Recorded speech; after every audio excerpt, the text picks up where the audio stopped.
Pues muchas gracias a Raúl y a María José por dar la oportunidad de exponer en esta sesión de hoy la visión de los usuarios de Kensec, que creemos que ha sido una magnífica idea. Y, y bueno, presentarnos. Yo soy Luis, soy cogerente de SIDA y coordinador del servicio de Kensec Support. Y también coordino la comisión de Kensec Support, que ahora os explicaremos más adelante en qué consiste. Y estoy con mi compañero Rubén. Compañero de fatigas, cogerente de Stop SIDA, psicólogo también del servicio. Y pensábamos que era una buena idea, en vez de ponernos a hablar Rubén y yo acerca de cuál era el servicio y de cómo hacíamos las atenciones y cuál era el perfil de los usuarios, que fueran los propios usuarios los que tuvieran voz, ¿no? Y lo estuvimos comentando con Raúl y con María José, ¿no? Raúl insistía mucho en que esto fuera así, ¿no? Y yo creo que es una buena idea. Así que os vamos a presentar a Gerard y a Alex, bueno, que se presenten ellos mismos y que expliquen un poco. Y la dinámica de la actividad es un poco que sea lo más interactiva posible. Entonces os invitamos a todos y a todas a que bueno, pues interrumpáis y preguntáis lo que consideréis, más que nada para generar un espacio de debate y también de reflexión, pues acerca bueno, cuál es la comunicación y los servicios, cómo son atendidos y cómo son percibidos por los propios usuarios de Kensex, y que vosotros también tengáis la oportunidad de preguntar, ¿no? Y bueno, de exponer también vuestra visión, ¿no? Y contrastarla con ellos. Así que Rubén y yo vamos a estar más o menos de observadores y de moderadores, y si hay algo que podamos darle apoyo a Gerard a Alex, pues genial. Pero bueno, os dejamos espacio a ellos dos para que se presenten. Así que cuando queráis, Gerard y Alex, pues adelante.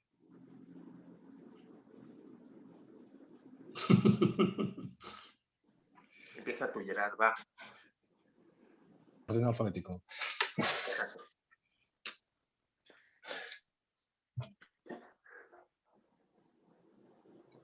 Alex, empiezas tú si quieres, que estás con tu camiseta súper corporativa.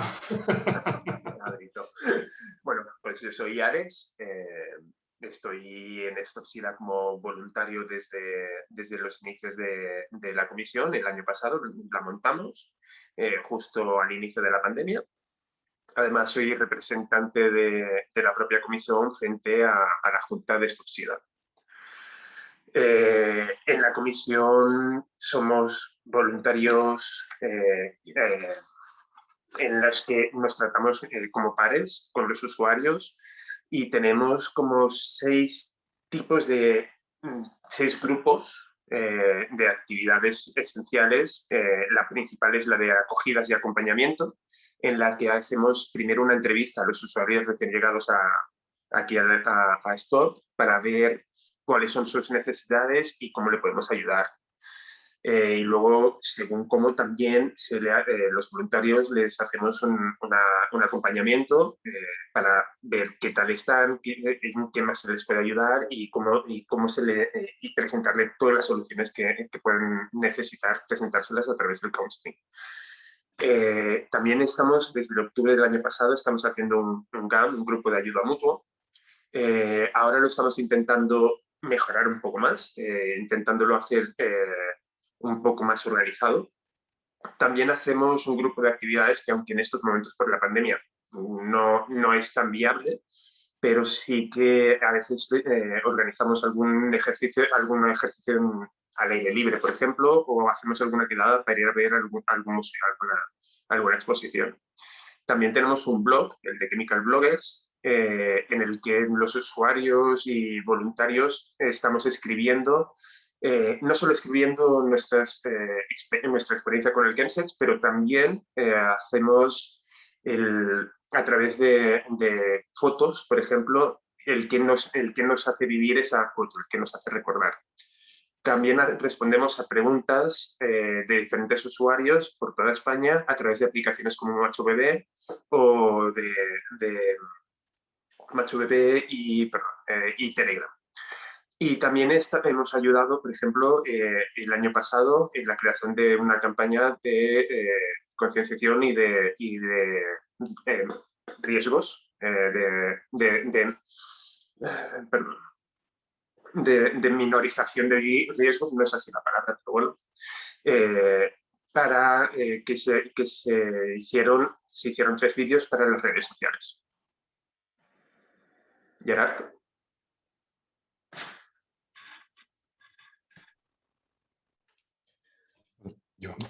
Perdón. Yo me llamo Gerard. Empecé un poco en toda la historia del Chemsex en 2016-2017 y encontré a Stop a mediados de 2019 y allí entré como usuario todo el 2019 hasta que se creó la comisión de voluntarios y a mediados de 2020 entré en la junta como secretario de la entidad. Esto está un poco organizada está el equipo permanente. Bueno, la junta es equipo permanente y representantes de las comisiones. Y las comisiones de la entidad, hay algunas que son identitarias, podríamos decir, ¿no? Por ejemplo, para ser voluntario en la comisión de Chemsex Support se necesita haber sido usuario del servicio de Chemsex en la entidad, porque se entiende que podemos ofrecer un servicio entre pares y, por tanto, bueno, más que nada, conocemos mejor la realidad de los usuarios. Y realmente, es que claro, la comisión lo has dicho todo tú. O sea, como... Bueno, no tienes bien que decir. Si quieres puedes decir un poco qué estás haciendo dentro de la comisión, Gerard. Bueno, yo me encargo sobre todo de las acogidas. Cuando un usuario detecta que tiene un problema con el Chemsex o llama a la sede, o bueno, un poco muchas veces pasa de que es un amigo de un amigo, ¿no? Y al final acabamos haciendo un poco de cuerda. Entonces a esta persona se le hace una primera visita, por decirlo de alguna manera, que la hacemos los voluntarios y Luis. Y a partir de ahí, pues, detectamos un poquito cuáles son cuál es la situación, ¿no? En ese momento, y a partir de ahí el usuario decide qué camino tomar, ¿no? Si puede haber atención psicológica individual o grupal, puede haber los grupos de ayuda mutua, por ejemplo. Yo en cuestiones del blog me encargo de correcciones lingüísticas y también estuve haciendo consultas online durante un tiempo, lo que pasa es que ahora me he centrado más en las acogidas.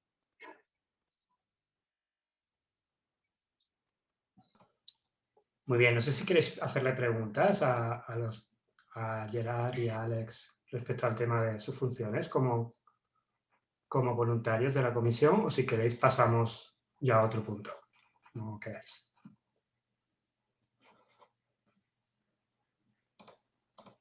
Yo os puedo hacer una preguntilla solamente, ver un poco, me decís que en las acogidas estáis la acogida y luego el seguimiento, ¿no? Comentaba Alex, yo creo. Y entonces, y luego están los grupos, si he entendido bien todo. Entonces, ¿vosotros hacéis todo ese proceso? ¿Hay profesionales trabajando allí? ¿Todo el mundo es voluntario? Y quiero decir, por ejemplo, los grupos de ayuda mutua, ¿tienen algún profesional o no? ¿En los seguimientos interviene algún profesional o no? Solamente por situarme en cómo funcionáis. Gracias. Sí, todos los voluntarios que estamos haciendo como atenciones directas al usuario, sea presencial o virtual, tenemos un grupo de soporte en el que nosotros exponemos las problemáticas que tenemos a la hora de abordar la situación con un usuario, y ahí pues ahí están psicólogos, están los coordinadores, y realmente es el espacio donde vemos si hemos cometido algún error, entre comillas, o si también nos puede afectar de alguna manera. Pues bueno, somos humanos y también hemos sido usuarios, por tanto, pues nos puede afectar perfectamente una situación que se nos haya presentado en un momento dado, y bueno, cómo gestionar eso también, ¿no? En ese proceso que explicaban antes Alex y Gerard, de pasar de usuario a voluntario, hay unos criterios de admisión. Quiero decir, no cualquier usuario de Chemsex accede a hacer el voluntariado, ¿no? Sino que los técnicos hacemos una valoración Primero se hace una valoración por mi parte, por la parte del coordinador, pues para ver si la persona usuaria está en condiciones de hacerlo. Si considero que sí, lo que hacemos es pasarlo al psicólogo de referencia, y ese psicólogo de referencia que valora también hace también esa valoración. Y por último, hay una tercera parte de valoración que es la propia comisión, la que hace esa valoración, ¿no?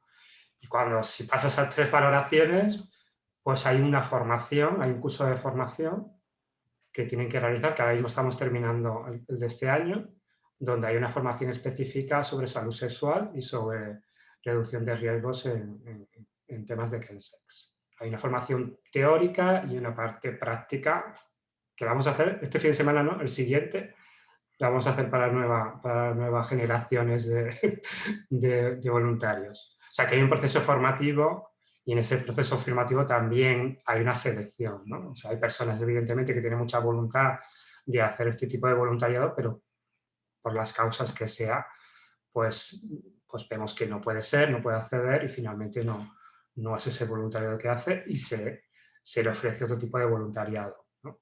Es verdad que ese tipo de voluntariado es muy exigente, ¿no? Y necesitas una serie de habilidades, ¿no? y de capacidades pues, importantes, ¿no? Entonces, si no van a hacer acogidas, que sería lo más complejo, ¿no? Que es gestionar todo el tema de soporte emocional, ¿no? Si ha integrado bien todo el tema de counseling y todo esto, pues entonces adelante. Si no es así, pues se le da opción a hacer otro tipo de voluntariado, o bien dentro de la comisión, lo que estaba diciendo Alex, pues llevar el blog, o las actividades de ocio, o responder consultas online, ¿no? Lo que intentamos es que cualquier usuario de Chemsex tenga alguna oportunidad de hacer algún tipo de voluntariado, ¿no? Dependiendo un poco de las habilidades, ¿no? y de los conocimientos que ha ido adquiriendo. Luis, ¿y la parte práctica de esa formación en qué consiste? La parte práctica, eso es en general en esto, ¿eh? Siempre hacemos una parte teórica, ¿no? De conocimientos, información básica, y después la parte práctica la basamos en roleplay y la fundamentamos en el counseling, ¿no?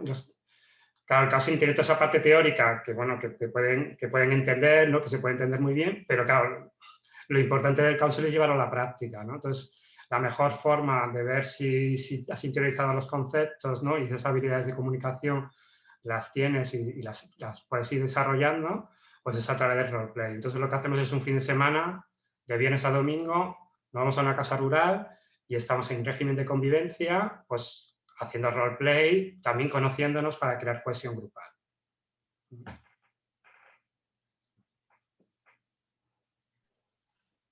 Hola. Tengo otra pregunta. Bueno, no sé si para Luis, Gerard o Alex. Los grupos de ayuda mutua que lleváis, los grupos digitales, ¿son de ámbito estatal? Me refiero, ¿puede participar cualquier persona o tienen que estar en Cataluña, supongo? O sea, el programa es de ámbito estatal. Uh-huh. Entonces, atendemos tanto usuarios de Barcelona como fuera de Barcelona. Quiero decir que hay usuarios de Sevilla, hay usuarios de Asturias, hay usuarios incluso de fuera de España, también atendemos, porque hay gente que vive, tenemos usuarios en Austria, o hemos tenido usuarios en Irlanda, que son españoles que viven allí y que no tienen ningún recurso donde se le pueda atender en el idioma castellano. Entonces, también solemos atenderlos. Y después el grupo de ayuda mutua, hasta ahora está siendo solamente, lo estamos haciendo por Zoom. Un poco lo que estaba comentando Alex de mejorarlo es precisamente ver eso, ¿no? De pasar a Zoom, que el próximo lo vamos a hacer en Zoom de forma ya más formalizada, y si funciona bien, pues ya intentaríamos para después de verano hacer un grupo de ayuda mutua presencial. Pero para ahora los grupos lo estamos haciendo por Zoom. Los grupos de ayuda mutua, ¿eh? Los grupos terapéuticos, Sí, no, claro. los grupos terapéuticos los hay presenciales, que los llevan los psicólogos, y también online, las dos cosas. Y las atenciones también son presenciales e individuales, o sea, presenciales y digitales.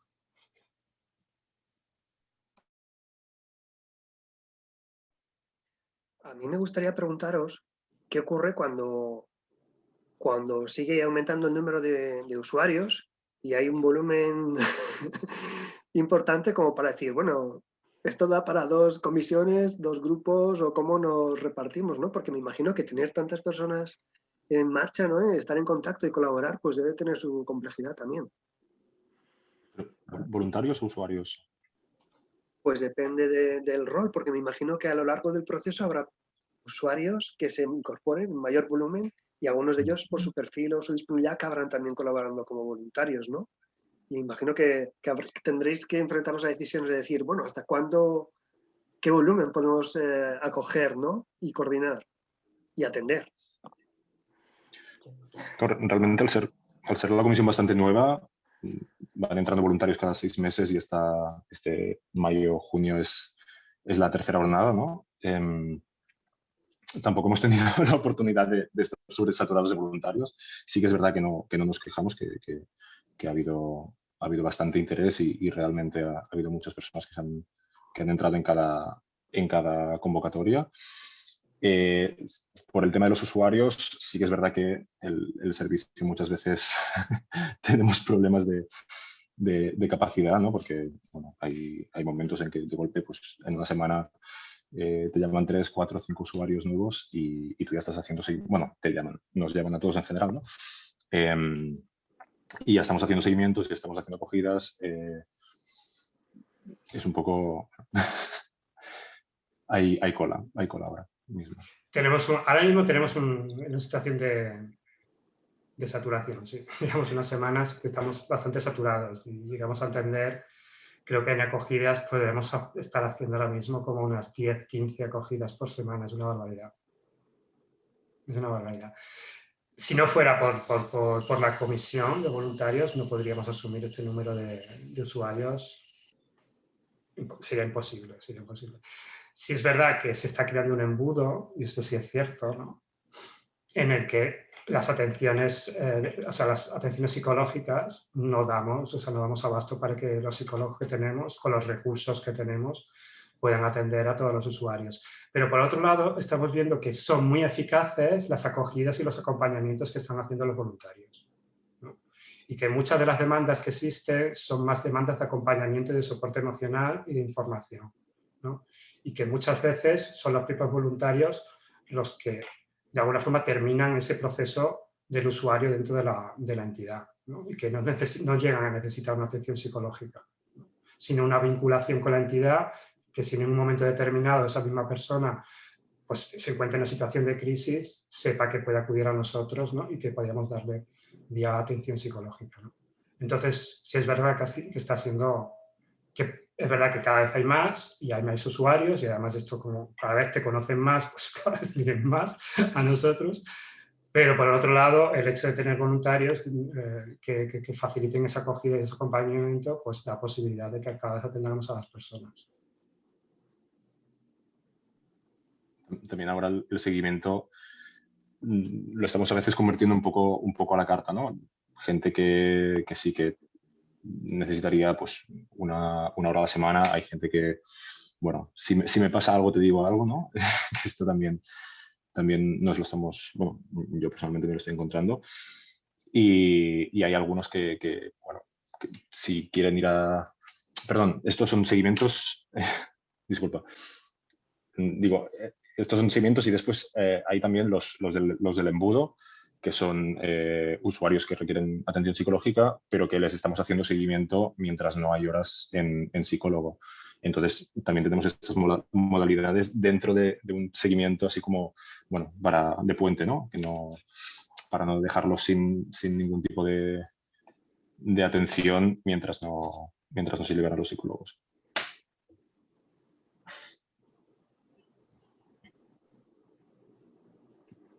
A ver, me surgen tantas dudas porque, claro, la financiación vuestra es toda vía subvención o ¿cómo? ¿Vía Eso se lo dejo a Rubén, que es el que lleva el tema de las pegas.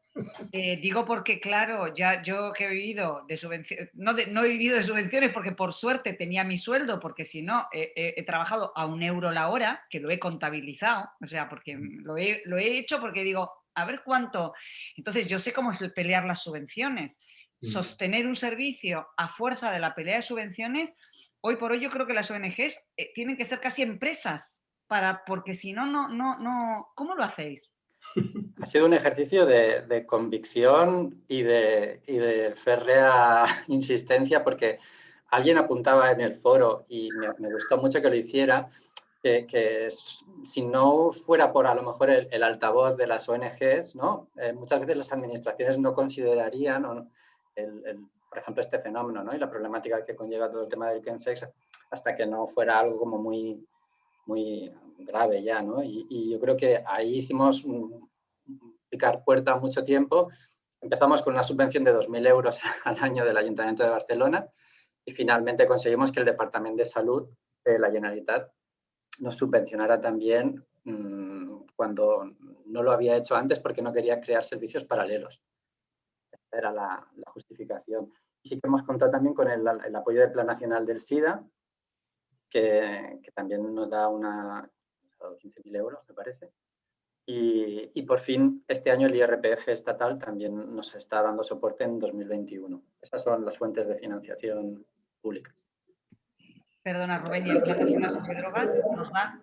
¿No presentáis a las subvenciones del Plan Nacional? Es que tienen esta cosa de que no pueden ser dirigidas a atención directa. Solamente pueden ser investigación o campañas de sensibilización.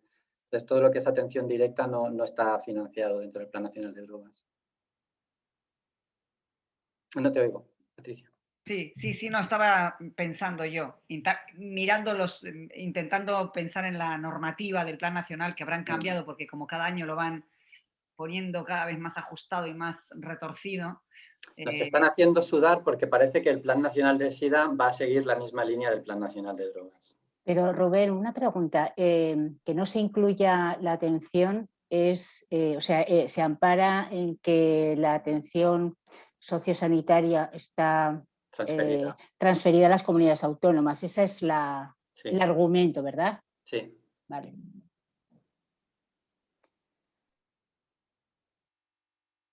Bueno, pues por ser un tema de financiación pública, pues tenemos esta dificultad, ¿no? De que nunca sabemos con qué dinero vamos a contar, por ejemplo, y muchas veces nos la hemos jugado y hemos ampliado horas de psicólogo porque no había otra forma de hacerlo, pues eso, esperando que finalmente entrara ese dinero por algún tipo de subvención pública o privada. Y bueno, hemos ido funcionando así y nos ha salido bien. Sí, lo que pasa es que sigue ese nivel de incertidumbre cuando uno presta un servicio fundamental, es terrible, porque genera un estrés añadido a todo lo que ya supone, que decir, a mí me parece terrorífico tener que estar funcionando así, me parece que fenomenal, que muy bien, que mucha voluntad, pero que no puede ser que estemos en 2021 con estos temas en el aire, ¿no? Pero bueno, quiero decir que habrá que, no me voy a meter ahí porque es todo otro tema, ¿no? Me importa más cómo lo hacéis y lo que hacéis y todo eso. Pero como me conozco el camino, en fin. Pero bueno, nada, eso quería saber. En realidad, o sea, nosotros empezamos con el tema del chemsex en el 2013, 2014, ¿no, Rubén? Que fue cuando empezamos a llamar a las puertas avisando de la situación que se estaba viviendo. A proponer estudios de investigación que pudieran verificar, ¿no?, la necesidad de ese tipo de intervenciones. Y costó mucho trabajo que las administraciones nos hicieran caso, mucho, mucho, ¿no? Y esto fue, y creo que si las entidades hubiera sido complicado que las administraciones se hubieran movido, ¿no? Y fue una apuesta por parte de la entidad, viendo un poco la situación que nos estábamos encontrando. Nosotros teníamos otros servicios, no sé, tenemos un servicio de atención a trabajadores sexuales, que fueron los primeros que nos llegaban reclamando una atención específica en temas de chemsex, ¿no? Y que iban a los centros de atención y seguimiento en drogodependencias y algunos de ellos no se sentían bien atendidos, ¿no? Entonces volvían a nosotros, ¿no? Y nos reclamaban una atención para ellos, ¿no? Y surgió de la necesidad que ellos estaban expresando, o sea, que no era una cosa que nosotros nos vimos que, guay, venga, vamos a ponernos a hacer un servicio, ¿no? Sino que fue una necesidad sentida por parte de nuestros usuarios de los servicios que estábamos atendiendo, ¿no? Y poniendo sobre la mesa de las administraciones la necesidad que estaban expresando y la situación que se estaba viviendo. Y escuchábamos voces al principio de, bueno, esto será una moda que se pasará, ¿no? Y por lo tanto, pues no voy a modificar, ¿no?, ¿Pero cuántos son? ¿Pero cuántos son? ¿Cuántos? Y estuvimos unos cuantos años con el Departamento de Salud de la Generalitat, ¿no? Con esa pregunta en el aire todo el tiempo, ¿no? ¿De cuántos son exactamente, ¿no? Hasta que yo creo que el tema de saltar a los medios de comunicación, ¿no? Y de declarar Barcelona y Madrid un problema de salud pública, el cáncer, yo creo que ahí sí fue definitivo, porque casualmente fue cuando empezaron a financiarnos tanto el Plan Nacional sobre el SIDA como empezaron a interesarse el Departamento de Salud de la Generalitat, ¿no?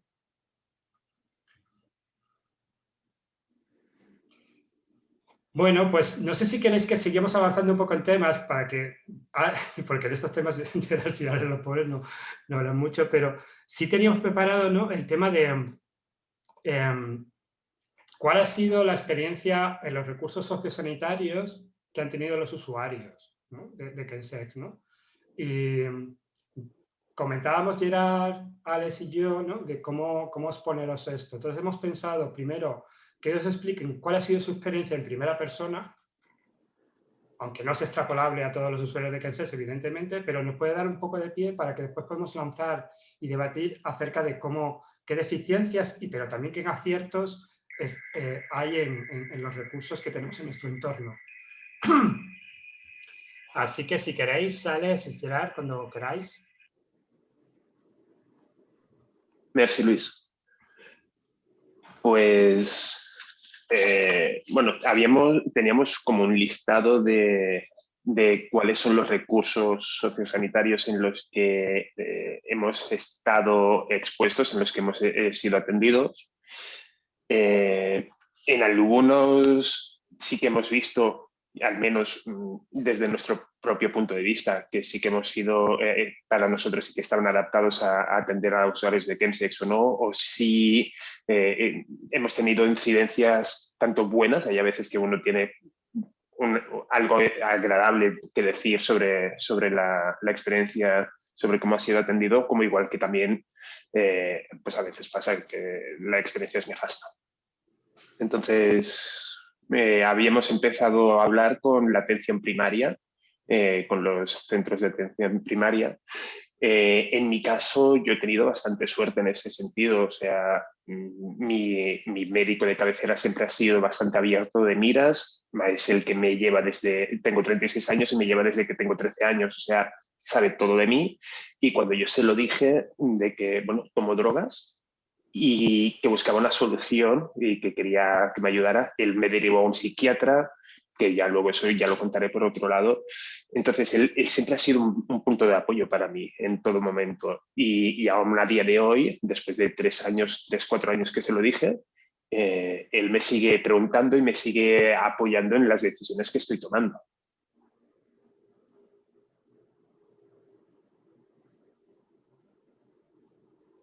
Gerard. No sabía si era una pausa. En atención primaria... ¿Dime? Que era para crear un poco de tensión. Claro, yo estaba ya a la expectativa, digo, no sé qué va a pasar.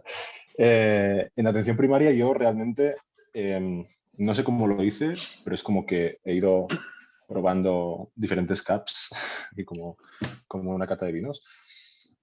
Supongo que porque estaba empadronado fuera de Barcelona y tenía el CAP en mi pueblo, y como vivía aquí, pues iba al de urgencias, al CUAP de urgencias de San Martí.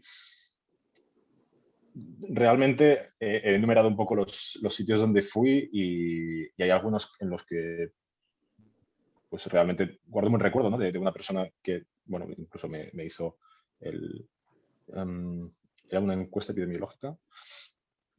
Y bueno, en ciertos momentos, pues yo le daba ciertas respuestas que puede que no que no le gustaran, sino que le asustaban un poco, o al menos era la sensación que me transmitía, y no me sentí juzgado como tal, pero sí que fue como estoy asustando a mi madre, pero con bata blanca, y me sorprendió mucho, pero a la vez fue como cálido, no sé cómo, fue bastante raro realmente.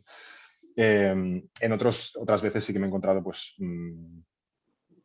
el señor bueno, que te pone malas caras, que te insiste en el uso del condón cuando tú ya has dicho que no lo vas a, no que no lo vas a usar, sino que, o sea, lo que estás explicando es que no lo usas y llevas pues un buen tiempo sin usarlo, y que has pasado por diferentes campos, diferentes sitios y que no lo vas a usar de la noche a la mañana, ¿no? Pero que te pusieran el discurso de, no, es que esto te lo tengo que decir igualmente por protocolo. Es como, vale, pero no va, o sea, no va a servir para nada, ni para ti ni para mí, ¿no?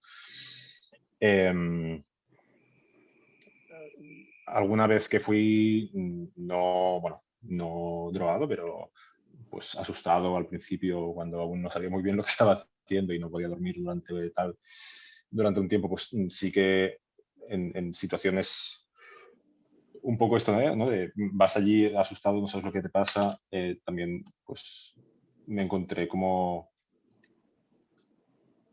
bastante bien atendido, en ningún momento me sentí juzgado ni ridiculizado, que era el miedo que me daba a mí, ¿no? Que se rieran de mí, en plan, ¿qué haces que no sabes ni lo que te metes, ¿no? Creo que es un poco, bueno, la impresión que me ha dado a mí con esta trayectoria es un poco que depende un poco del profesional que te toque, ¿no? Y de la sensibilidad que tenga, pero bueno, que es un poco variable, no sé.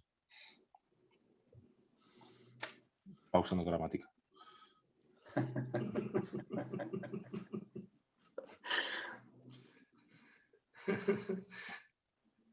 Bueno, no sé si queréis comentar algo de atención primaria. Si no, pasamos a ¿qué teníamos después?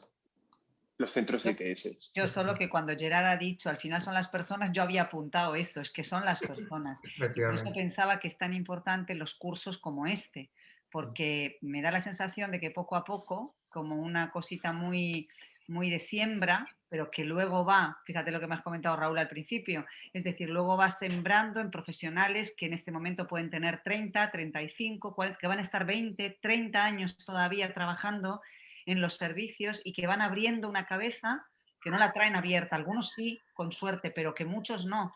Y sin embargo, en esa empatía con el paciente, con la persona que le va a ver, pueden empezar a pensar en cosas diferentes y me parece que este tipo de cursos son fundamentales, que en esa selección quizá en próximas ediciones tenéis 80 o 90 o tener, pero claro, es que toda la parte de atención primaria, que es la primera línea, es tan fundamental, me parece, ¿no?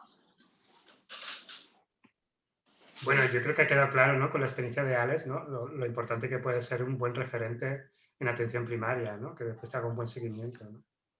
Es que realmente, en mi caso, yo el miedo que tenía era que, además, es el CAP del barrio, donde pues te sientas delante de la puerta y te ve todo el barrio sentado ahí, es qué le pasará al chico, que pues yo que sé, desde una diarrea a pues cualquier cosa. Claro, y siempre te pregunta la típica vecina, ay, ¿qué te pasa, cariño? Y era, pues estoy aquí sentando al médico. Y más que el miedo de que te vea alguien ahí es el que se le acabe diciendo a tus padres, así sin querer, de, oye, ¿cómo está Alex respecto al tema de las drogas? ¿Sabes? Ese era uno de mis mayores miedos cuando yo se lo dije.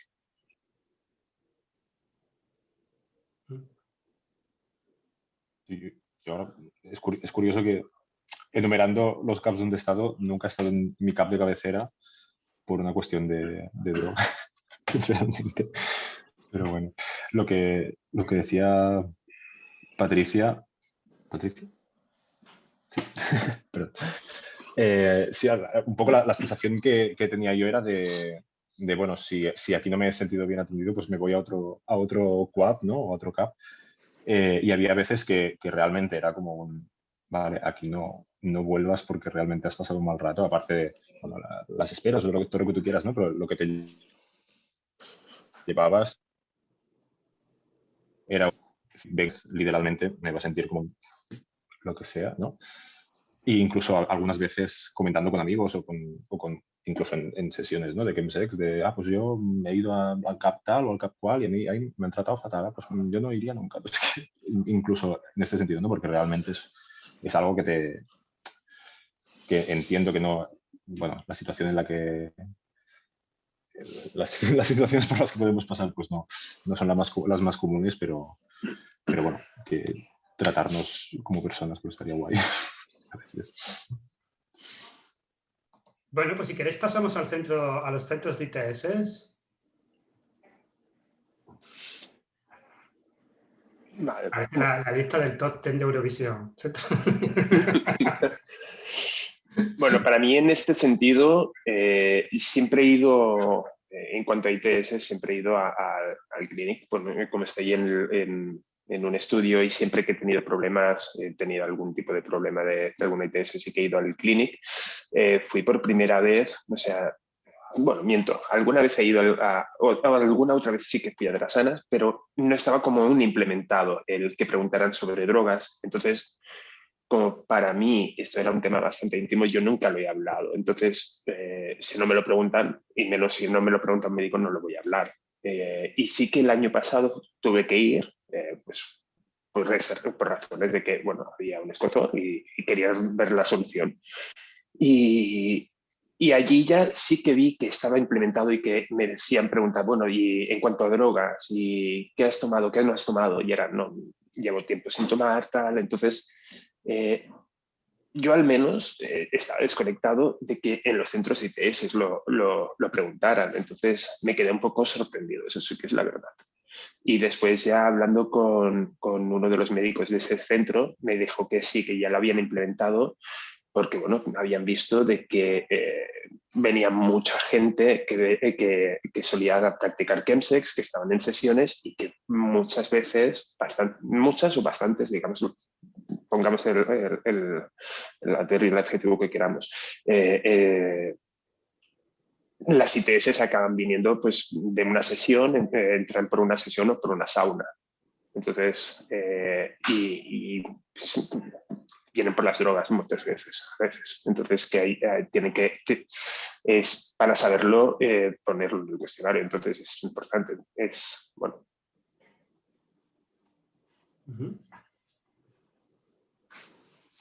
Yo en cuestión de centros de ITS, personalmente solo conozco y he estado en Drasanas y realmente no tendría... Alguna vez sí que, bueno, la cuestión del condón, ¿no? De utilizar el condón y de la existencia de, bueno, de las estrategias de prevención, aunque hubiera otras. Pero realmente estuve yendo un tiempo allí y no... Y los profesionales que había me trataron siempre muy bien y no tengo ninguna queja. No sé si esto aporta mucho, pero bueno, realmente la sensación que tengo... La has dicho varias veces, Gerard, esto del condón. ¿Qué es exactamente lo que quieres decir con esto del condón? O sea, yo entiendo que el protocolo, ¿no? Bueno, de hecho me lo dijeron, el protocolo era de si has pillado una gonorrea, si has pillado una sífilis, si has pillado una clamidia, el protocolo era decirte ponte el condón, ¿no?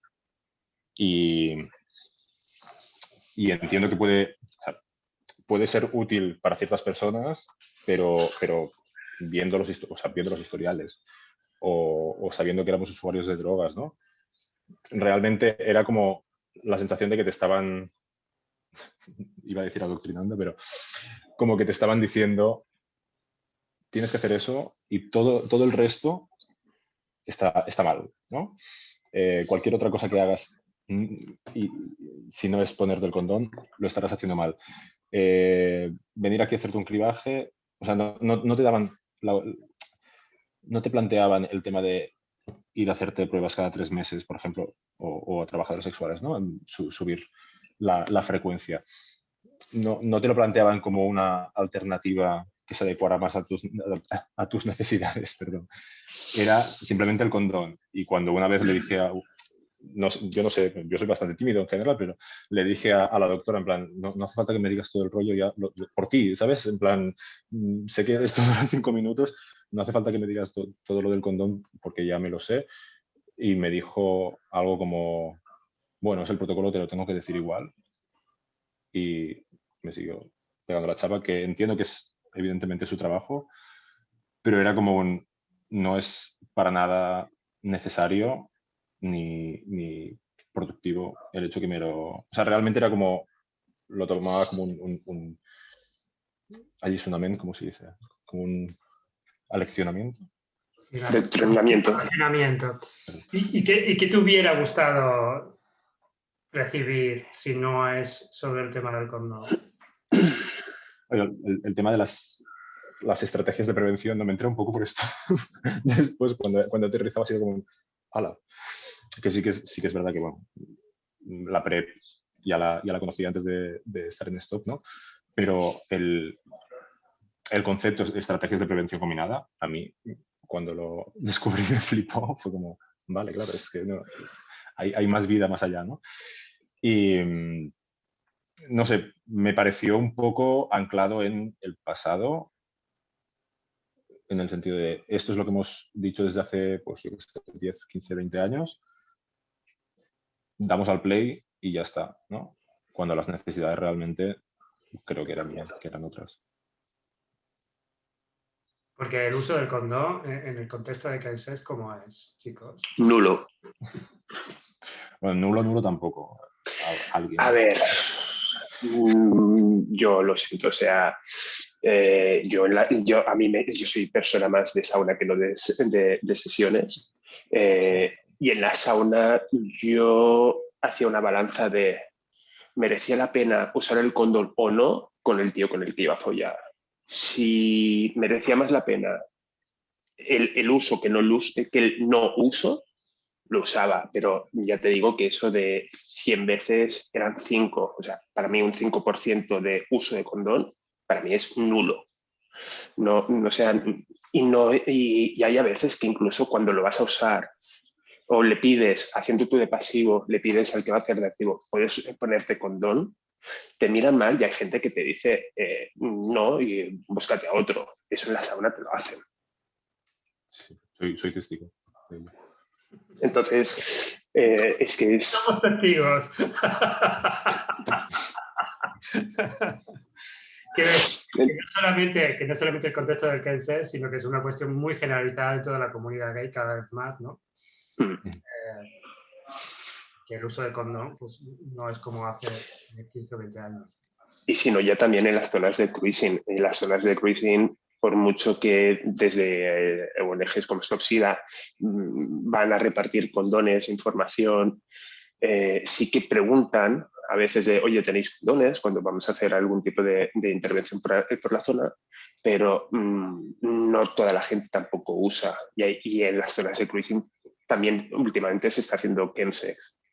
La gente que se toma su dosis de GHB o se pone a fumar un poco de tina o se hace incluso slam de tina o de mefe.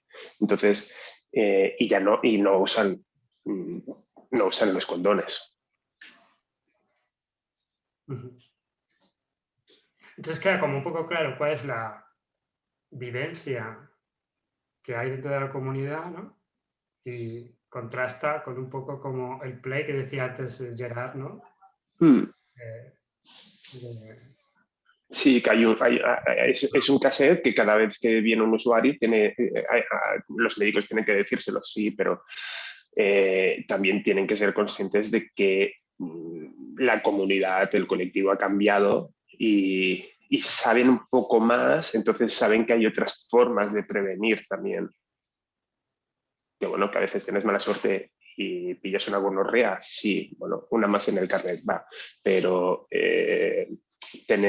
habría que mirar tendríamos que mirar entre todos de cómo ayudarnos,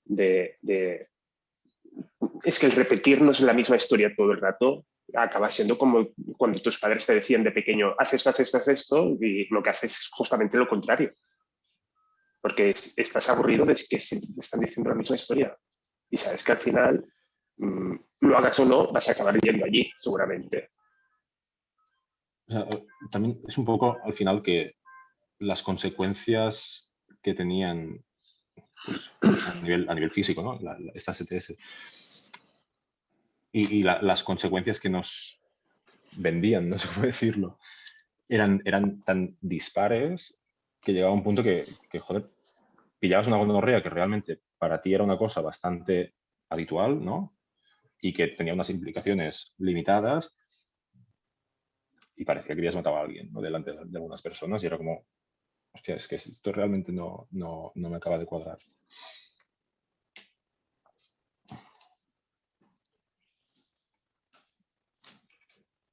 mí me vienen muchas ideas escuchándoos. O sea, me pregunto qué es lo que sienten los profesionales ITS. No sé si tenemos alguna que quiera pronunciarse, si nos están escuchando, porque es uno de los sectores profesionales donde nos cuesta más introducir sensibilidades, actitudes y cambios en los mensajes, ¿no? Y pienso que algunos han sido educadas de una manera pues, muy orientada a intervenir para orientar sobre el preservativo como si fuera el ABC, y les cuesta mucho profundizar, adquirir competencias para hablar de esas otras opciones, ¿no? de prevención o de cómo reducir riesgos. No sé si hay alguien desde quienes nos están escuchando que quiera hacer una aportación. Y otra pregunta, ya que hablo, no sé, no, primero responder eso, venga, y así no mezclo temas. Si hay alguien que quiera participar. Yo he abierto la cámara porque yo soy Esperanza Caña, yo me dedico al VIH y las ITS. Ahora estoy en el Hospital del Mar, pero he pasado por Drasanas y por Vallebro. Y bueno, no sé si os he visto nunca ni nada de eso, pero sí que tengo muchas ganas.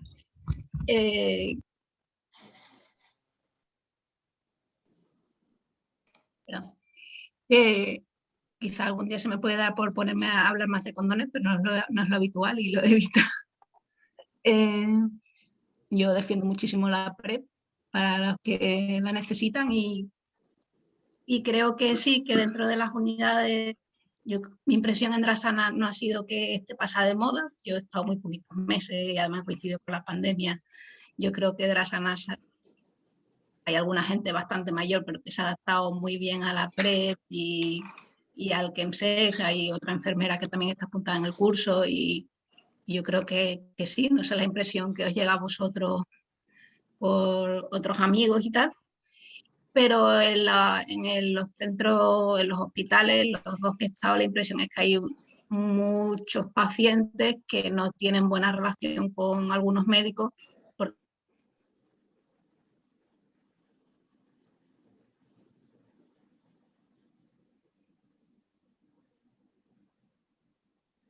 No hemos quedado con la intriga.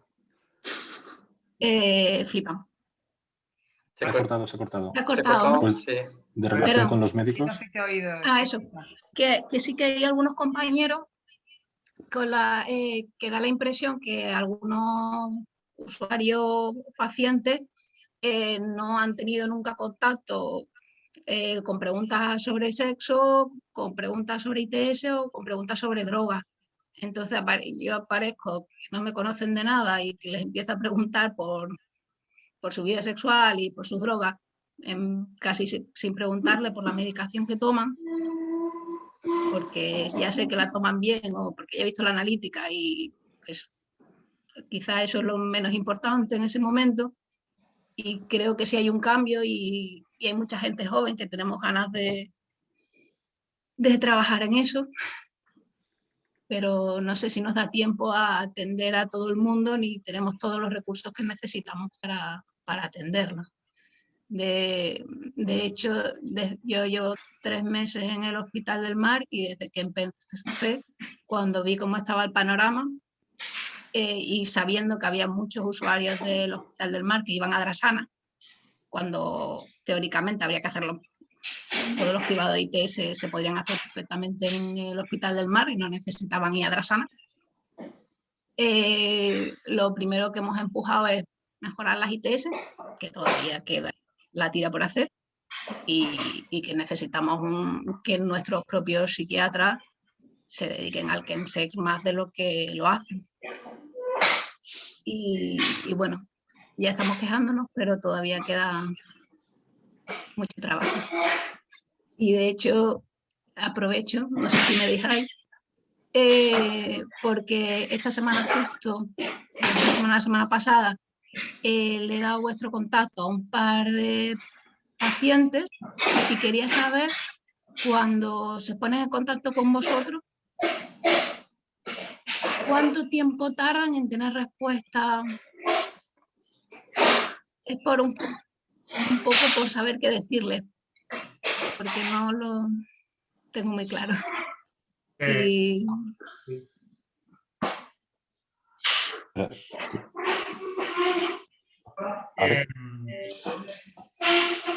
En el momento, ¿hay un ruido? Alex. ¿Podemos apagar algún micro que Sí. estamos utilizando para evitar el ruido, por favor? Hay un ruido de fondo.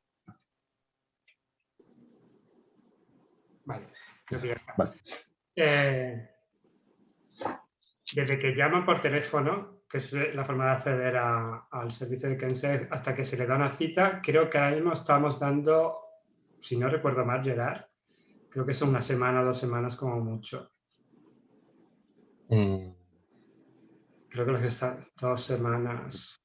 Yo creo que más 2 semanas que 1. 2, ¿no? Ahora. Y es que ahora tenemos un pico importante. Vino la oleada esta repentina. De mayo hemos tenido una oleada importante, pero normalmente 1 o 2 semanas, ahora más 2 semanas, sí puede ser más de 2 semanas.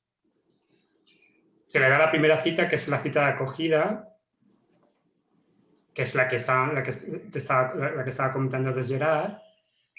Normalmente las citas de acogida son 2 o 3 sesiones y ahí es donde se hace una valoración de cuál es la necesidad del usuario y en función de esa necesidad pues se hace una derivación o bien atención psicológica o se hace una derivación que le llamamos seguimiento, que tiene que ver más con la gestión del consumo, ¿no? Que tiene que ver con, bueno, pues quiero reducir el consumo, o quiero aprender a gestionarlo mejor, o quiero mantenerme la abstinencia, o quiero conseguir la abstinencia, ¿no? Entonces, a eso le llamamos seguimiento o gestión del consumo y ahí pues depende de cada usuario, ¿no? Pues hay usuarios que con 2 o 3 sesiones ya es suficiente y hay otros que no. Que pueden ser también personas precontemplativas que están teniendo consumos muy continuados, a veces incluso diarios, ¿no? Pero que se quieren mantener en esos consumos y cada vez afecta a más áreas de su vida, entonces ya son situaciones más complejas de manejar, ¿no? Y esos son procesos más largos de seguimiento, ¿no? Hasta que la persona normalmente se da cuenta de que tiene una situación problemática y entonces hasta que llega a entender que tiene una situación problemática, pues a veces hace falta un tiempo, ¿no? Y ahí pues dura más, claro. A veces yo he estado con sesiones de seguimiento con personas precontemplativas hasta 6 meses. Los procesos son muy largos, ¿eh? Los procesos psicoterapéuticos son muy largos también, son 1 año y medio, 2 años normalmente. Por eso el volumen, ¿no? Que estamos llevando año por año que se nos están acumulando los usuarios, porque en realidad el número no es muy numeroso. Este año pasado hemos llegado a 80 y pico usuarios, ¿no? Lo que pasa es que arrastramos los de años anteriores más los de acogida, entonces llegamos a tener un volumen bastante alto.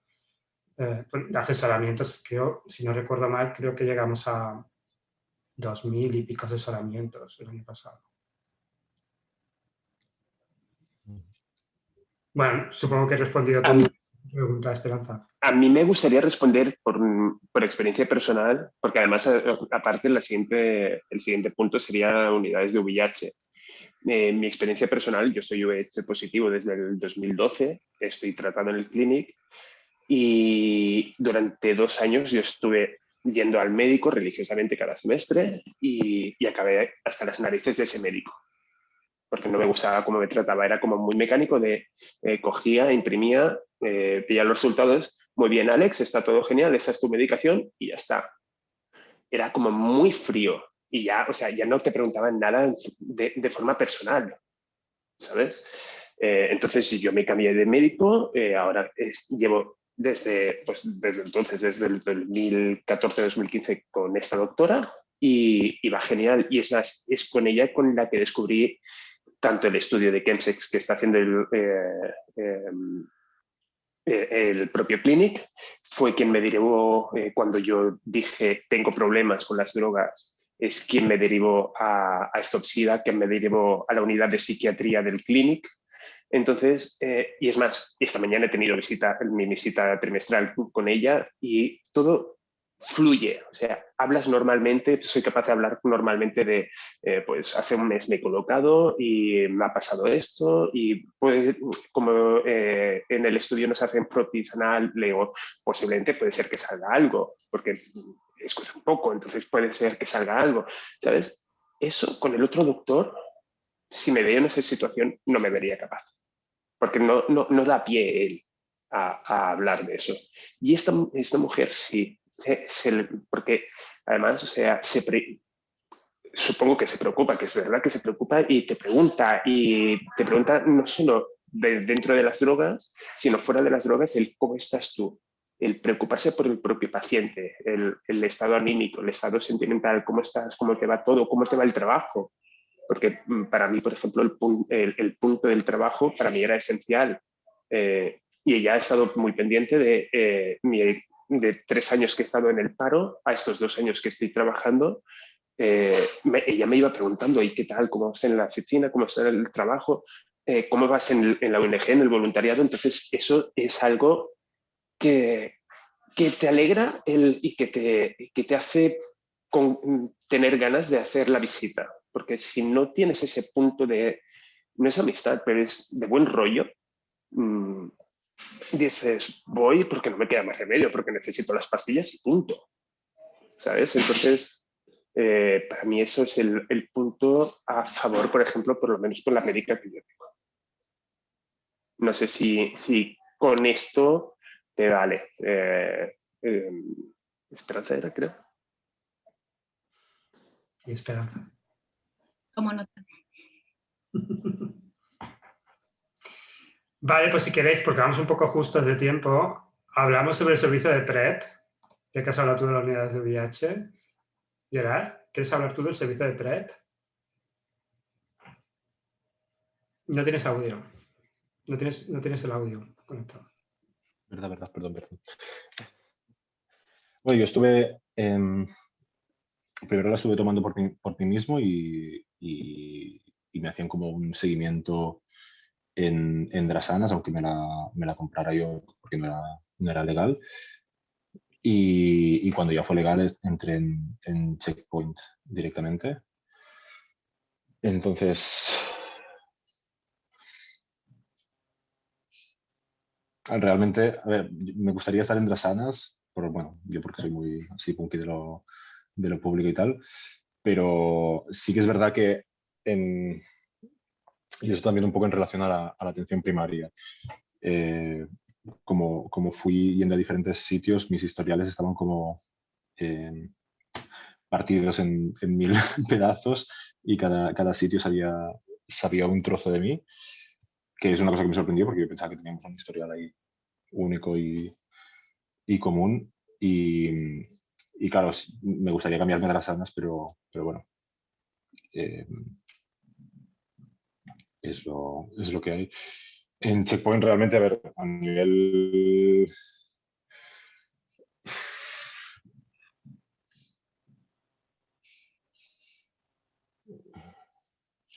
Bueno, tampoco es que haya estado tantísimas veces, porque ahora con la pandemia también, bueno, entre que te enviaban la medicación a casa y todo el tinglado, pues no estuve mucho, pero bueno, tema de juicios y tal, no tuve ningún problema nunca. Vale. Si queréis hablamos de los CAS y los de las comunidades terapéuticas, que creo que ninguno de los dos habéis estado ni tenido experiencia propia. ¿Queréis comentar algo sobre los CAS? Los CAS son los Centros de Atención y Seguimiento en Drogodependencias, que se dice aquí en Cataluña. Bueno, yo lo que conozco de los CAS realmente, a ver, si es un poco de amigos, ¿no? Y de compañeros o incluso de usuarios del servicio que hubieran venido y que hubieran pasado antes por el CAS. La sensación un poco colectiva que teníamos era que en el CAS no nos entendían, que tú ibas por chemsex al CAS y se te quedaban mirando con cara de, vale, o sea, una adicción como cualquier otra, ¿no? No sé cómo decirlo. Y que había gente que realmente lo había pasado un poco mal y habían acabado yendo a Stop, ¿no? Claro, en el imaginario un poco el CAS sí que me da la sensación un poco de no iría por esto, ¿no? Por la sensación de que no van a entender la problemática del chemsex, porque hay gente que ha ido allí, me ha contado que se sintió juzgado, que no encontraba nunca la ayuda que necesitaba. No sé, creo que esto es lo único que puedo decir.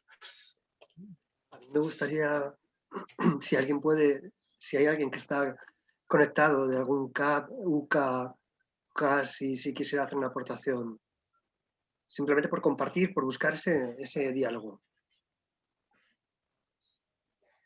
Yo soy profesional de un CAS en Madrid. Ujú.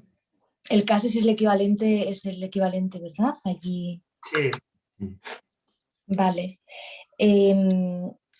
Yo la dificultad que veo, porque a ver, a mí sí que es verdad que me gustaría que me plantearan Alex y Gerard, igual que nos plantean cosas, pues eso, que podamos hacer bien, que también nos planteen cosas que podamos estar haciendo mal para intentar subsanarlo. Yo la dificultad que veo es que, hay una propia dificultad nuestra y es nuestras propias agendas. O sea, porque yo sí que es verdad que hace poquito hice la memoria, porque yo entré a trabajar en marzo, hice la memoria a final de año y en 9 meses había atendido a 200 personas. No de HMSS, no usuarios de... Pero sí que es verdad que los volúmenes a final de trabajo, las agendas que tenemos nos desbordan un poquito. Pero sí que es verdad que yo la mayor dificultad que veo es la adherencia al tratamiento. Y eso que además yo desde el principio, como ya más estudié sexología y tal, y además yo trabajo en otras cuestiones y siempre trabajaba mucho desde el vínculo, yo intento trabajar desde el vínculo y desde, pues al final de ver un poquito a ver qué, porque además sí que es verdad que nosotras no vamos con la mentalidad de trabajar la abstinencia, entonces sí que es verdad que yo la adherencia al tratamiento la he visto, son de las cosas que más difícil he visto. También es verdad que yo reconozco, por ejemplo, mis propias dificultades. Yo creo que en el curso también lo he comentado, que yo vengo del movimiento feminista, yo vengo de trabajar en violencia y sí que es verdad que yo he trabajado pocas veces con hombres y también es verdad que trabajar con mujeres dentro del contexto de violencia, trabajar con hombres de HMSS, es como el polo opuesto, porque las mujeres, claro, cuando trabajamos la sexualidad, y además yo trabajo en violencia sexual con mujeres, claro, esto también es tan diferente, entonces sí que es verdad que yo reconozco mi propia dificultad, que por eso yo hice el anterior curso que hizo con Raúl, porque yo soy compañera de Antonio, y claro, Antonio, que es el doctor de la unidad, está súper implicado y nos está ahí sensibilizando y formando. Y enseguida que he podido he hecho y estoy ahí intentando pues aprender, sensibilizarme y todo. Vamos, a mí me vienen muy bien vuestras propias experiencias. Mira, Ana, yo te lo explico un poco, aunque seguramente ya te han explicado algún usuario. Bueno, yo soy seropositivo, yo tomo medicación, todo.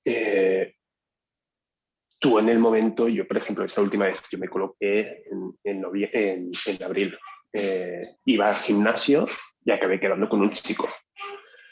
Ese chico al final tenía drogas en la casa, ¿sabes? Llegué a su casa a las 6 de la tarde y salí de su casa a las 6 de la mañana y me fui directamente al trabajo.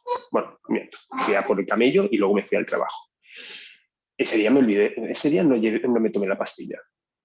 Y es simplemente porque ya no la llevas encima normalmente. O sea, tú llegas con la idea de vas al gimnasio y porque vas a estar 2 horas y luego vuelves a casa y ya sigues tu vida normal. Y te sale así. Si eso lo extrapolamos a ya vas con la idea de, bueno, vas a ir un día de fiesta a casa de unos o te vas un día a la sauna, sabes que vas a estar, pues no sé, 20 horas encerrado, ya vas con la idea de sí que tienes que tomarte la medicación, te llevas una pastilla y te la llevas en tu necesidad con tus cosas. Pero es que esas 20 horas se convierten en 40, se convierten en 60 y no hay medicación. O sea, te llevas la medicación para el día que pensabas tú que ibas a estar follando fuera ahí. Entonces,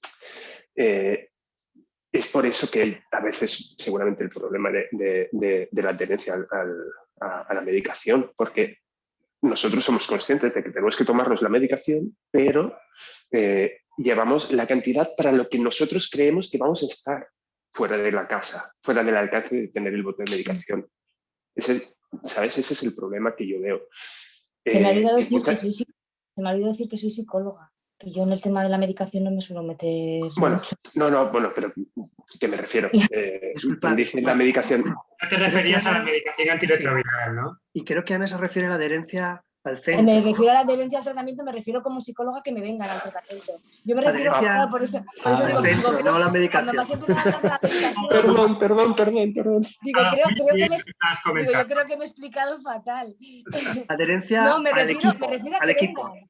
A que vengan conmigo, Vale. a que repitan, porque yo sí que me doy cuenta, por ejemplo, lo estoy viendo ya después de estos 9 meses, que los pacientes de Kemches que tienen pareja, por ejemplo, vienen, esos no me fallan nunca. Y dije, algo tengo que estar haciendo mal, porque digo, ¿por qué unos sí y por qué otros no? Y dije, a eso, no, yo me refiero a que vengan, porque además sí que es verdad que yo he optado por, bueno, ¿qué es lo que quieres? O sea, por al final intentar trabajar desde, y yo digo, porque además eso luego yo estoy en el equipo de AJ también, porque yo estoy en el equipo de violencia, en el de AJ y en el de Kemches. Entonces, los chavales estamos acostumbrados a que nos vengan absolutamente en una fase en la que no tienen conciencia, ni cero implicación, ni motivación, y entonces yo muchas veces vinculo con ellos desde me da igual, o sea, desde me ha dejado la novia, o sea, yo me pongo a trabajar 100.000 cosas, porque mi objetivo es al final que se mantengan y desde ahí poder trabajar otras cuestiones que puedan interesar, pero aún así no, y entonces a eso me refiero, a que vengan conmigo a sesión.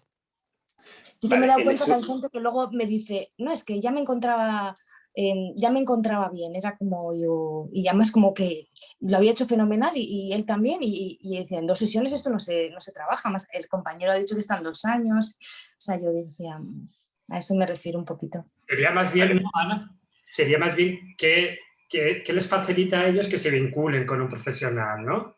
Sí, igual me he expresado ahí fatal. ¿No? ¿Qué sería, o sea, para vosotros, Alex y Gerard, qué sería, o sea, qué cosas os hacen que finalmente os vinculéis pues con Pablo y con Gastón, que serían los psicólogos que ellos tienen ahora? ¿Qué cosas os han facilitado que os vayáis?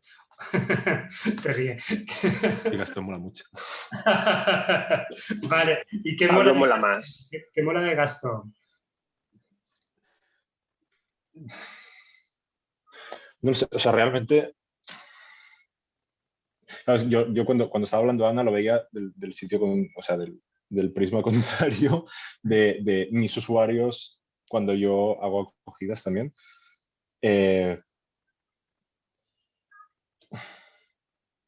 Alex, di algo, que yo estoy en blanco.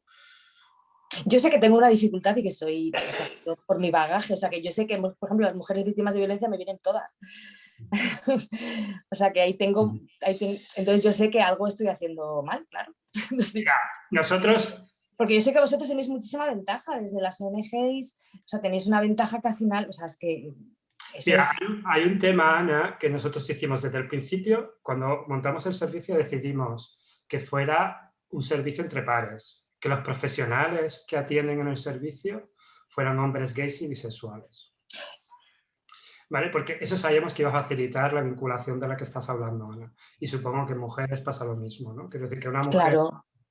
Pues es mucho más fácil que otra mujer se llegue a vincular, ¿no? Entonces, lo primero que hicimos fue poner por esto. Es verdad que en un momento determinado vino una persona no binaria a colaborar con nosotros y la verdad que fue muy interesante cuáles fueron las reacciones de algunos de los usuarios, ¿no? Y fue muy positiva en el sentido que hubo usuarios que ella estaba atendiendo que se vinculaban muy bien con esta persona, con este profesional. Y después esta es la experiencia de Alex con María, con la doctora del Clinic, ¿no? que es hetero, que es mujer y que no tiene nada que ver, o sea, no tiene nada que ver con la comunidad gay. Yo creo que la clave está en conocer los componentes culturales y las claves culturales. Ese es el primero. Y el segundo, yo creo que es el respeto, ¿no? Y el respeto y la dignidad con la que puedes tratar a la persona. Pero en mi opinión, ¿eh? O sea, cuando una persona se siente cómoda es porque se siente dignificada, ¿no? Y se siente respetada en sus opciones y sus decisiones, ¿no? Y yo creo que eso es fundamental. Y eso da igual que seas hombre o mujer, da igual la orientación sexual que tengas, que enseguida si la persona percibe que se está sintiendo respetada a la hora de contar su vivencia y a la hora de expresar lo que está sintiendo, yo creo que eso indudablemente termina vinculándote. Pero es verdad que el hecho de ser mujer, simplemente por el hecho de ser mujer, es un hándicap dentro del ámbito del Kensei. Eso sí, yo creo que sí, creo que hay muchos chicos que puede resultar un problema para ellos enfrentarse a una mujer. Pero no necesariamente, creo que se pueden romper ese tipo de estereotipos, como se pueden romper los estereotipos de la bata blanca. Quiero decir que, ¿no? que por el hecho de tener la bata blanca, pues hay muchos usuarios, muchos pacientes que tienen un montón de prejuicios añadidos, no digo infundados, ¿no? Porque es verdad que los gays hemos sufrido por parte de muchos médicos, ¿no? Pues situaciones a veces pues, muy duras y muy difíciles de asumir, pero que también nos tenemos que trabajar nosotros, ¿no? Yo atiendo sin bata, la tengo ahí, pero solo me la pongo cuando tengo frío. A mí me gustaría escuchar a Carlos también, que Carlos trabaja en Valencia y tiene un perfil también particular, porque trabaja desde el Comité Ciudadano Antisida, pero dentro del CIPS, que es como el equivalente a un centro de ITS, sí que es algo un poco distinto o pionero en cuanto a acercamiento, ¿no? Y no sé si nos puedes contar, Carlos, cómo haces tú esa vinculación por estar ahí además. Sí, bueno, yo la verdad es que puedo hablar casi del extremo más comunitario de las ONGs y más el enfoque más, digamos, sanitario por estar en el CIPS, que es el centro de ITS y de VIH, donde sí que se ve, sí que se puede percibir, a veces lo observo, ¿no? Cuando viene el paciente, yo no me pongo bata.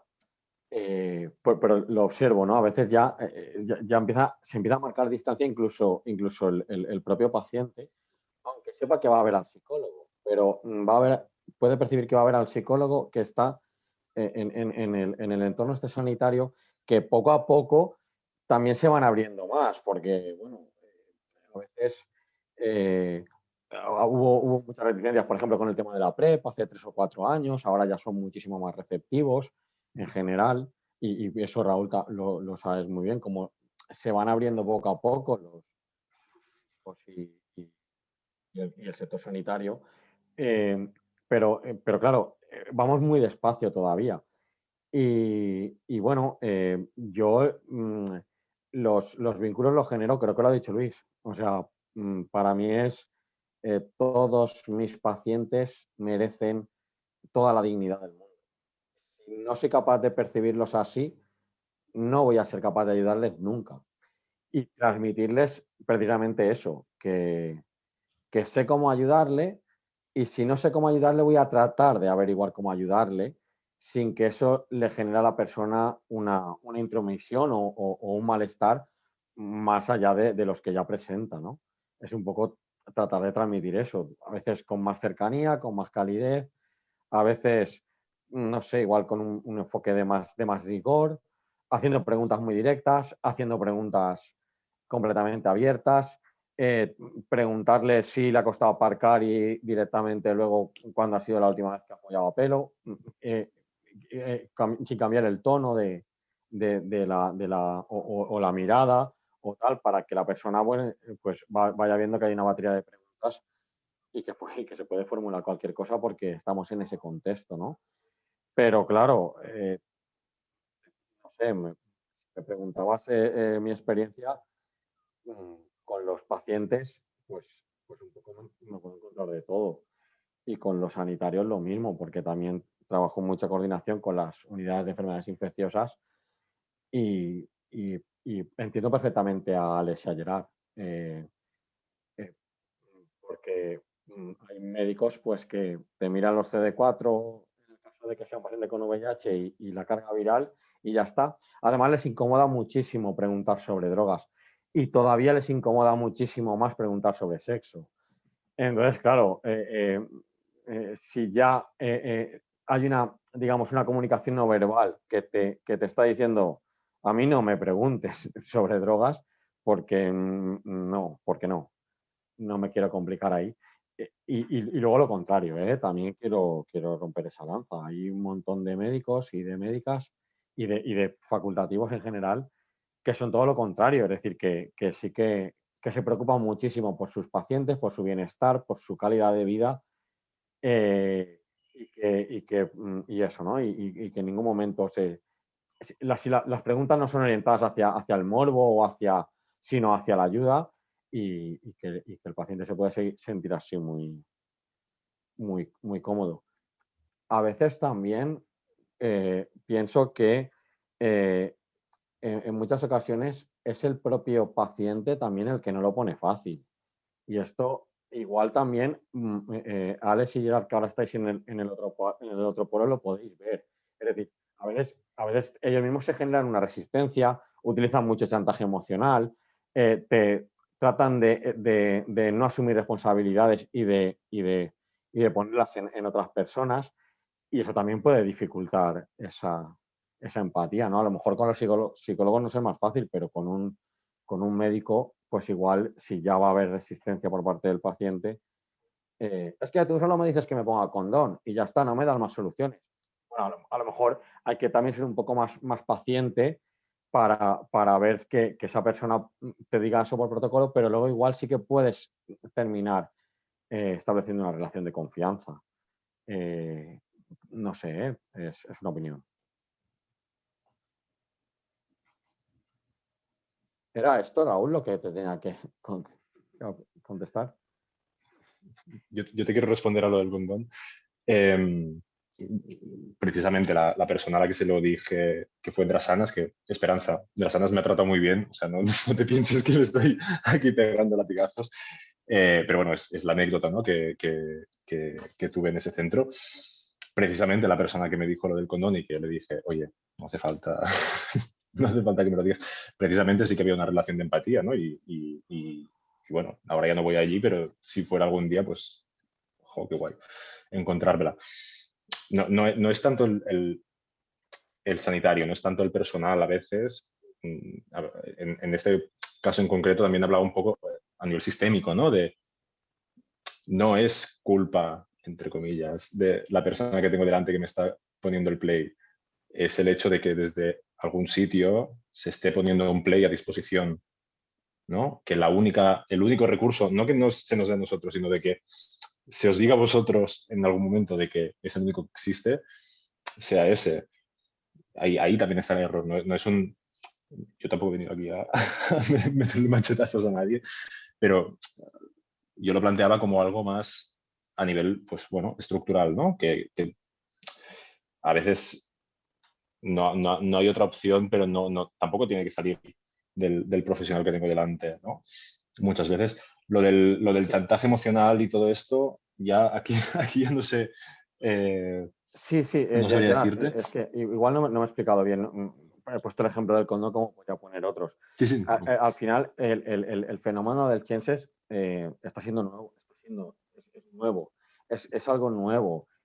Se observa que no es una adicción o una conducta adictiva o una adicción a una sustancia o una adicción al sexo. Hay muchos más componentes alrededor. Es un abordaje muy complejo.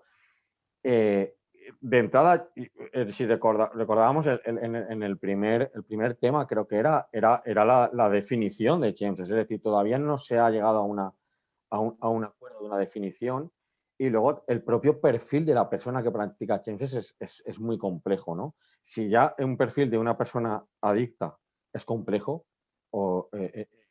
aquí todavía se hace más complejo. Entonces, claro, a veces para los sanitarios entrar en ese jardín es muy complicado, ¿no? Igual se necesita también cierta empatía por parte del usuario para ver que la persona sí que está predispuesta a ayudar, pero no tiene esos códigos aprendidos o esa manera o no conoce la cultura gay, sencillamente. Y cuando no conocemos algo lo prejuzgamos siempre, siempre lo vamos a prejuzgar. Y mirar o juzgar sin conocer es una dificultad, pero a veces siempre que haya esa predisposición es cuestión un poco de eso, ¿no?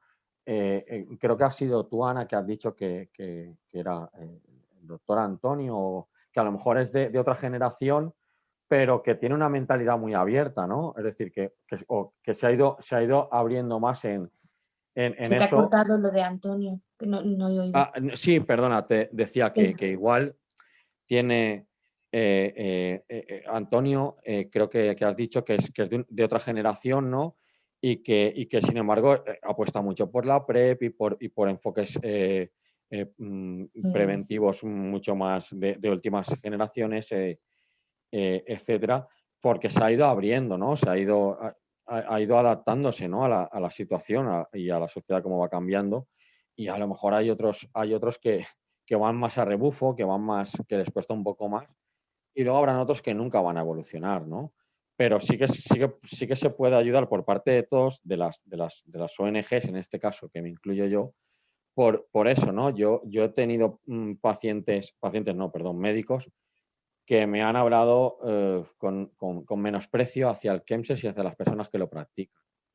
Y ahora mismo están recomendando PrEP a tope y recetándola.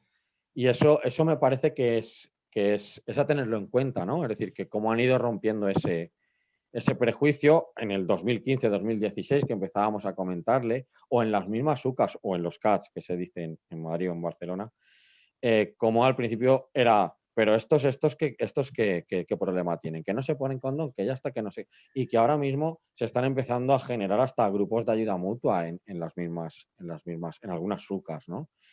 Es decir, que vamos intentando que vayan tomando conciencia de esto y bueno, yo por ser optimista pienso que podrá ir mejor. Gracias, Carlos.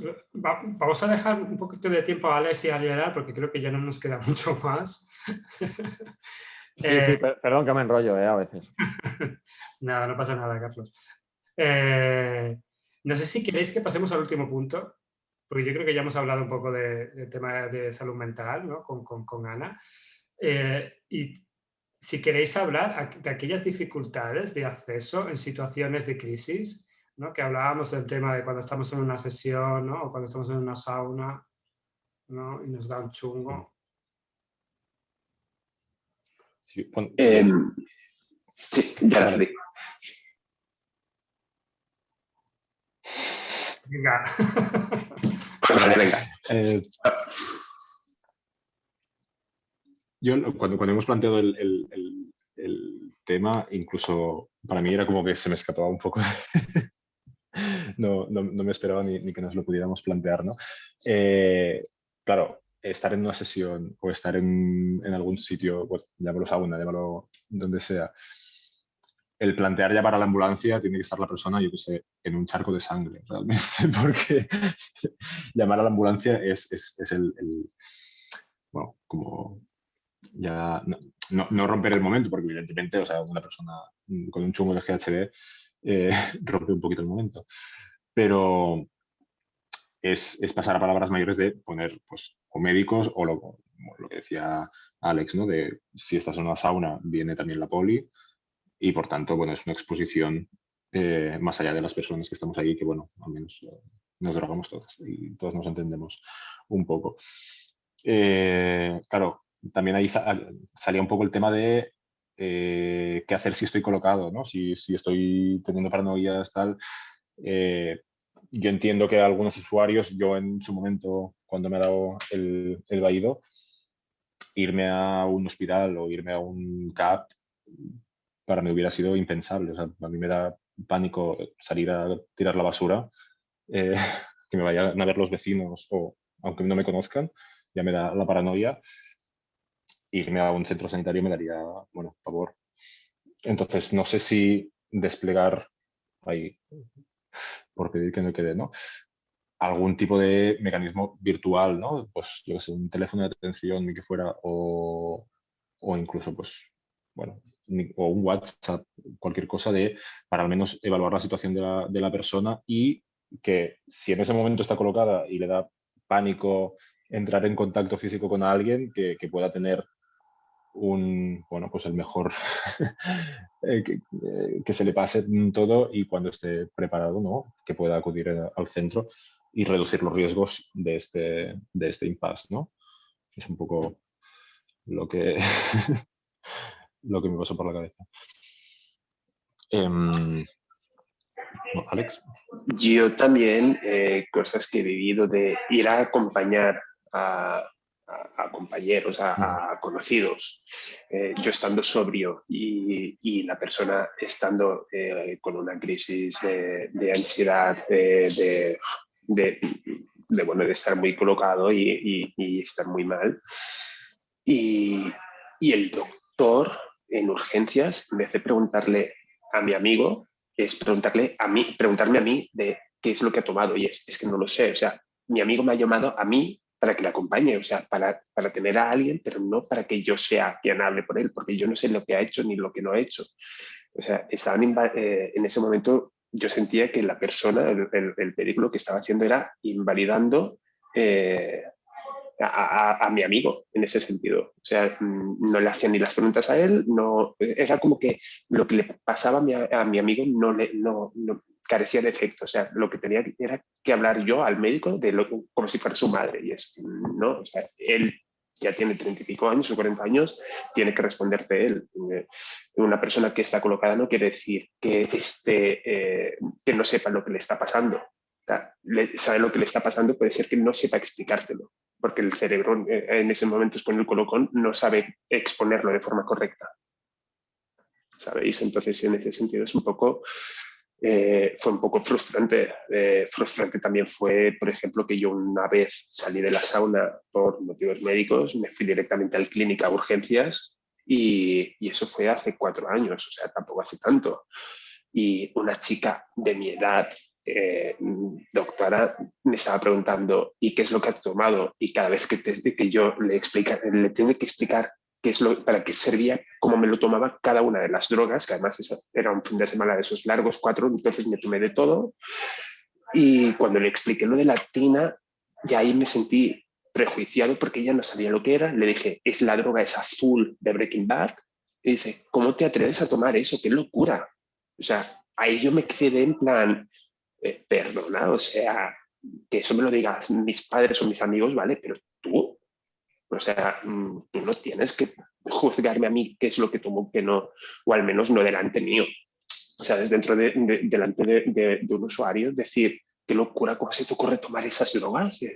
Joder, hola, perdona, no, eso, o sea, y eso me sentó como el culo y se lo dije, perdona, tomo lo que me da la gana, ya está. Y se lo dije así, o sea, parece que le siento mal, sí, bueno, me siento también mal como me sentí tratado en ese momento en urgencias.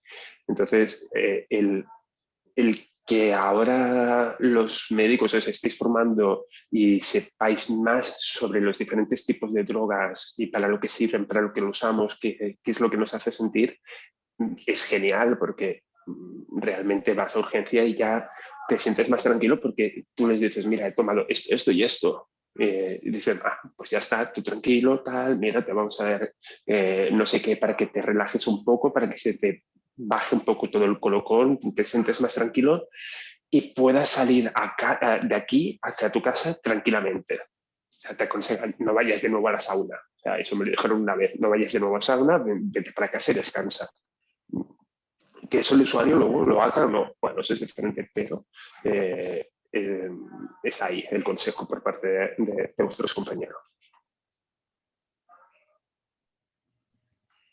Solo una cosita, solo porque me estáis recordando tanto a cosas. Yo recuerdo, fijaros, hace un montón de años, cuando empezábamos con los talleres de sexo más seguro, recuerdo de hablar con mi jefe de salud mental, yo en ese momento estaba en salud mental en Vizcaya, y decirle que éramos un centro de atención a drogodependientes, que teníamos más de 300 pacientes, que teníamos que tener condones, por lo menos, me parecía un básico.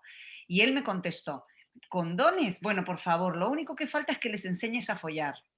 Eso fue hace un montón de años, pero la semana pasada que le comenté a otro jefe de salud mental, que es con un poco con la gente, dije, oye, por cierto, estoy haciendo un curso de chemsex, y me mira y me dice, ¿qué? Y es un psiquiatra jefe de un montón de centros, ¿no?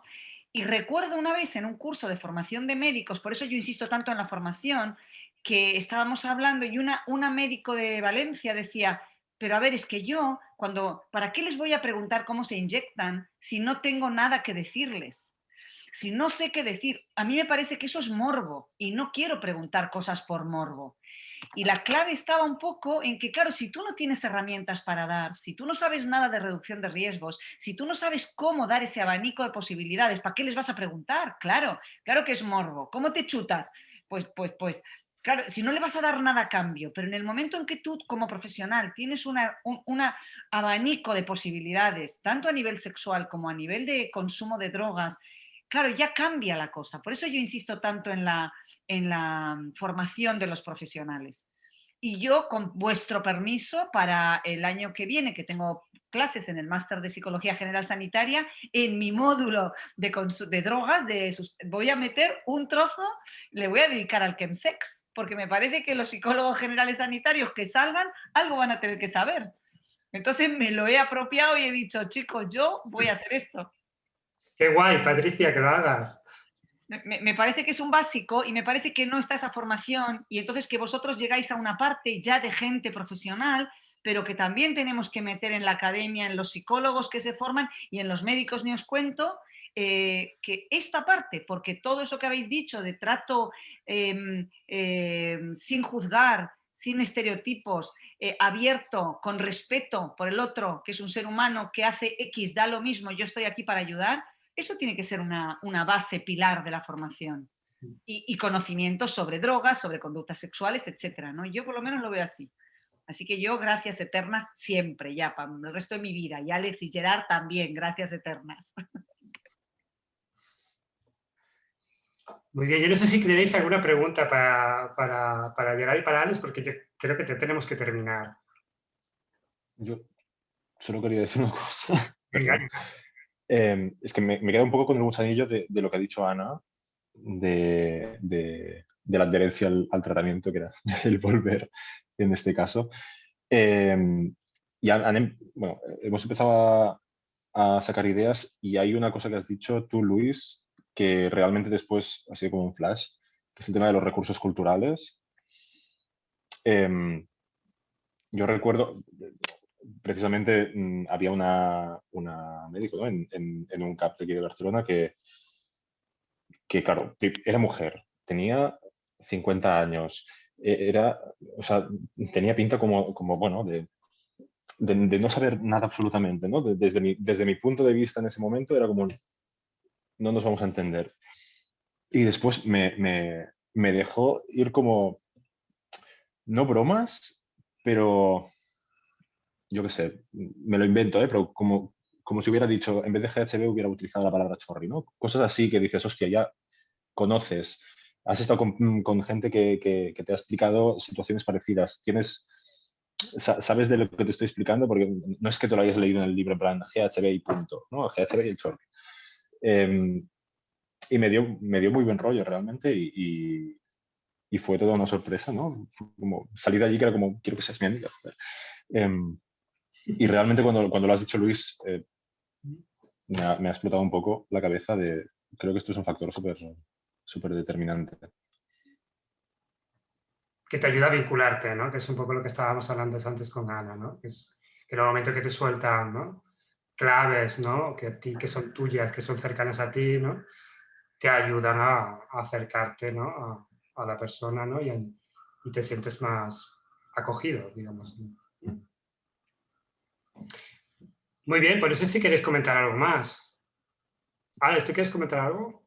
Yo una cosa sola, ese recurso que decía Gerard de urgencia virtual, de urgencia, en una situación de urgencia, me parece un puntazo, pero yo creo que he leído algunas cosas en el curso, no sé si en Londres o digamos que a través de las propias apps puede haber un recurso de atención inmediata para una urgencia que no requiera ambulancia, digamos, ¿no? Ya sí, y que alguien ayude a valorar. No sé si lo hay, si no lo hay.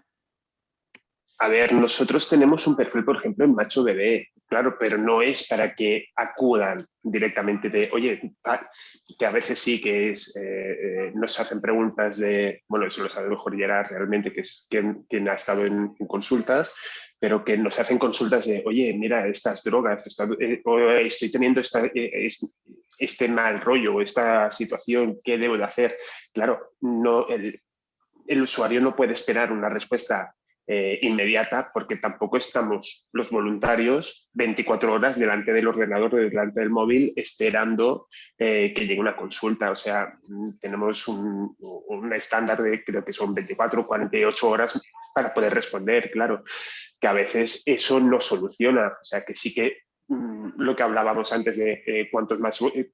¿Cuál es la cantidad máxima que podemos tener de voluntarios? Pues sería genial tener una cantidad ingente de voluntarios, principalmente, por ejemplo, para poder cubrir estas necesidades de responder de forma inmediata en 5 minutos en plan call center las dudas que puedan surgir a los usuarios. Lo que pasa es que, claro, ¿quién va a hacer el turno de 2 de la noche a 6 de la mañana un sábado? ¿Sabes? O sea, ahora en pandemia tal vez es viable porque no se puede salir, no puedes hacer nada, tal. Pero una vez se normalice todo, ¿quién lo va a hacer? Pensemos que somos voluntarios, que, ¿sabéis? ¿Quieres decir alguna cosita? No, bueno, yo apuntaba al tema este de la inmediatez, ¿no? Que sí que pasó una vez. De hecho, que estaba un compañero de los que respondemos consultas, coincidió que respondía a una consulta de una persona que estaba en línea y era una situación realmente complicada para la persona usuaria. Ahora no recuerdo muy bien la situación, pero bueno, creo que era una persona que tenía paranoias o que tenía taquicardias, Y paranoias, ¿no? Creo que eran 2 cosas, ¿no? Bueno, no sé, no recuerdo. Todo junto, amalgama. Total, que esa persona evidentemente lo estaba pasando mal, había encontrado el perfil, nos había escrito y claro, estaba depositando la confianza en nosotros, que guay, porque nosotros, bueno, pues tenemos información sobre el tema, pero claro, de cara a lo que es emergencia, en plan médica, nosotros no podíamos hacer nada, ¿no? Y el compañero sí lo pasó un poco mal porque realmente, claro, era como, no puedo ayudarle, básicamente. Le dio la información que tocaba, pero claro, el perfil sería para eso, ¿no? Para consultas, reducción de riesgos, come, bebe y drógate bien, pero claro, a nivel sanitario creo que tendría que haber otra herramienta fuera de nuestro perfil. Una pregunta quería haceros. No sé si en Barcelona se ha puesto en marcha algún tipo de formación a trabajadores de saunas, de locales o de determinados hoteles que pudieran responder a situaciones de este tipo de emergencia, ¿no? Que tuvieran un ABC de qué hacer si alguien se les presenta con una situación urgente. Ha habido varios intentos de esto que estás comentando, María José. Hace muchos años hubo un intento por parte de la Generalitat de formación a personal de hostelería de empresas gays, de formarles, ¿no? Pero, bueno, estaba el Everywhere hace ya, madre mía, hace 10 años, 15, no me acuerdo, Raúl, hace un mogollón de años. Y lo que pasa es que finalmente se quedó sin financiación, ¿no? Y no pudimos implementarlo aquí en Barcelona, pero en Madrid sí estuvo implementado durante unos cuantos años, ¿no? Y hubo esa experiencia en Madrid de formación de personal de bares y de saunas y demás, ¿no? Bueno, Raúl tiene mucha más información que yo respecto a esto, lo de cuando estabas trabajando en todo este proyecto. Y en Barcelona también se intentó hacer, pero finalmente la excusa que nos ponía, bueno, la excusa o no excusa, es que las rotaciones de estos empleados eran muy altas y por lo tanto, si formabas a unos cuantos del bar en un momento determinado del año, pues a los 6 meses ya estaban fuera y ya no trabajaban para ese bar, sino trabajaban en otra cosa. Entonces, como que siempre tendrías que estar formando de forma continuada al personal que tenían contratado y que era complicado. Y después era bastante complejo de gestionar el tema al menos con los dueños de las saunas aquí en Barcelona. Te iba a preguntar eso, las resistencias, ¿dónde estaban? Que por una parte sí, como dices, sería la parte de la administración, pero me imagino que también los dueños, que no sé si estaban por la labor o... Es muy dispar, ¿eh? Hay una empresa de saunas aquí en Barcelona que sí, la verdad, que históricamente tiene bastantes resistencias, a no ser que se metiera la higiene de por medio y presionara, era un poco complicado. Otros bares, otros locales, no, hemos tenido muy buena relación con ellos y incluso se han abierto, o sea, han facilitado muchas veces que tengamos educadores de calle en los locales para ofrecer información y demás. Pero no hemos llegado a formar a los propios personal de los bares en los proyectos que hemos tenido. Lo que hemos hecho es llevar voluntarios en esos espacios para que pudieran dar información a sus clientes, eso sí. Que es lo que estamos haciendo actualmente, ¿eh? Luis, solo una cosita. Eso entraría de lleno en la línea de subvenciones del Plan Nacional sobre Drogas, ¿eh?